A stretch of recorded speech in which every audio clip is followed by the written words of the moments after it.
السلام علیکم ورحمۃ اللہ۔ آج میں سفر کی حالت میں تھا، ایک امام صاحب سے ملاقات ہوئی اور الحمدللہ میں بھی امام ہوں۔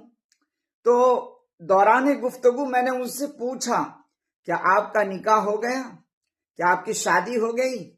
انہوں نے تھوڑا شرمایا اور مسکرا کر بولے کہ مولوی صاحب 25 سال کی عمر سے رشتہ تلاش کر رہا ہوں، آج 28 اور 29 سال ہو گیا لیکن رشتہ کہیں طے نہیں ہو رہا ہے۔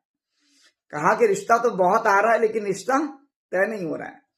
میں نے کہا بہت اچھی بات ہے، لیکن آپ یہ بتائیے کہ رشتہ طے کیوں نہیں ہو رہا ہے، وجہ کیا ہے؟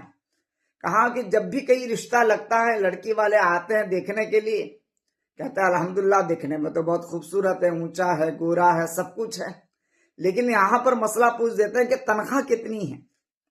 تو میں تو امام ہوں، میں جھوٹ نہیں کہہ سکتا، تو میں ان سے کہہ دیتا ہوں 7,000 روپیہ تنخواہ، بس 7,000 روپیہ تنخواہ سن کر وہ اپنے اندر جو ہے یہ بات کی تذکرہ کرتے ہیں۔ میں نے کہا کیا بات کا؟ کہا بس یہی بات ہوتا ہے، کیا کھائے گا، کیا کھلائے گا، کیا پہنے گا، کیا پہنائے گا، کیا اڑے گا، کیا اڑائے گا، گھر کیسے چلے گا، کیسے چلائے گا، اپنے اوپر کیا خرچ کرے گا، بیوی بال بچے پر کیا خرچ کرے گا۔ میں نے کہا بالکل صحیح بات ہے، وہ کوئی غلط بات تو نہیں کہہ رہے ہیں۔ میں نے کہا امام صاحب 7,000 روپے کی جگہ اس کے بعد سائڈ انکم آپ کا ہے یا نہیں؟ تو انہوں نے کہا کہ نہیں سائڈ انکم تو کچھ ہے نہیں۔ میں نے کہا میرا نمبر لکھ لو۔ میں نے کہا کہ 1 سال کے اندر رشتہ آپ کے قدموں پہ آئے گا۔ میں کہا دنیا آپ کو بیوقوف سمجھ رہی ہے اور آپ اپنا آپ کو جو ہے چالاک سمجھ رہے ہیں۔ میں کہا نا، یہ دنیا جو ہے نا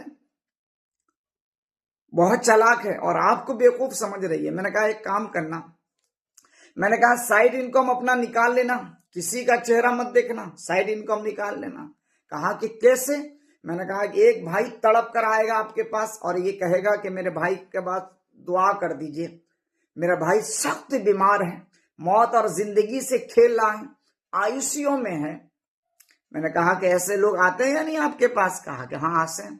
میں نے کہا کہ آپ ان کے لیے کیا دعا کرتے ہیں؟ شفا کے لیے؟ کہا کہ ہاں۔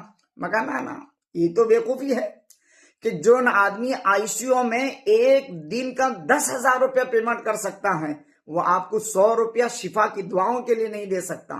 آپ دعا کر دیجئے کہ اللہ بس اپنے پاس بلا لے جنت پہ، پھر اس کے بعد آپ کا سائٹ انکم کھل جائے گا، رزق اضافہ ہو جائے گا۔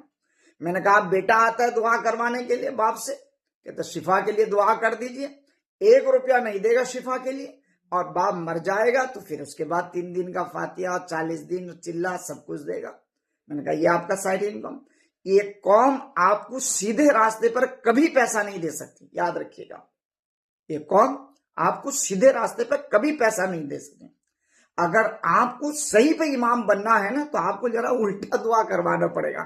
میں نے مذاق سے کہا ایسا تو نہیں کرنی چاہیے، لیکن ہم افسوس کے ساتھ یہ کہنا پڑتا ہے۔ اور یہ میں ویڈیو بنا رہا ہوں، اگر آپ دیکھ رہے ہیں تو شیئر کر دینا تاکہ ان گاؤں تک پہنچ جائے جو 7,000 روپے اپنے امام کو تنخواہ دیتے ہیں۔ میں ان گاؤں کے ذمہ دار مربی، صدر اور سیکرٹری سے پوچھنا چاہتا ہوں کہ تمہارے گھروں میں جوان بیٹی بیٹی ہو، 8,000 روپیہ داماد کا تم داماد بناؤ گے 8,000 روپے والے کو؟ میں سیکرٹری اور صدر سے پوچھنا چاہتا ہوں کہ تم 8,000 روپے کے امام کو تنخواہ دیتے ہو، 8,000 روپے میں تم اپنے گھر چلا پاؤ گے؟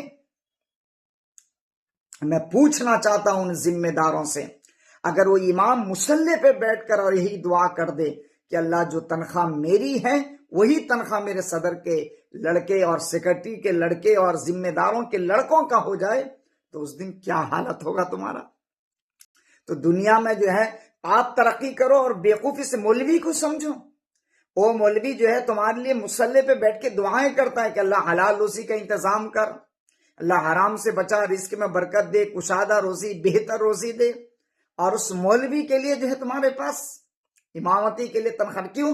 کہ تمہارا مزاج یہی ہے کہ تمہیں دین ضرورت نہیں ہے۔ اور اگر کوئی انسان یہ کہتا ہے کہ بستی خستہ حالت میں ہے، مجھے تو شرم لگتا ہے اس بات کو سن کر۔ ایک گھر میں 2 3 موبائل، 1,000 روپے کا ریچارج امبانی کو دے سکتے ہیں، لیکن قرآن پڑھانے والا، دین سکھانے والا، نماز کا ٹھیکیدار اور اپنے گھر باروں کو چھوڑ کر امامتی کرنے والوں کو 100 روپیہ نہیں دے سکتے۔ لعنت ہے تمہاری ایسی دینداری پر۔ میں نے اس امام صاحب سے کہا، میں کہا سیدھا دعا نہیں، یہ دنیا سیدھے انگلی سے گھی نہیں نکالتی، ٹیڑھا کرنا پڑتا ہے۔ میں نے کہا دعاؤں کا مفہوم ذرا الٹ کے دیکھیے، اور سائیڈ انکم آپ بھی اپنے روزگار کے لیے دعا کر کے دیکھیے، پھر دیکھیے کہ رشتہ طے ہوتا ہے یا نہیں۔ میں نے اسے نمبر دے کر آیا ہوں، 1 سال کے بعد انشاءاللہ اس کا رزلٹ صحیح آئے گا۔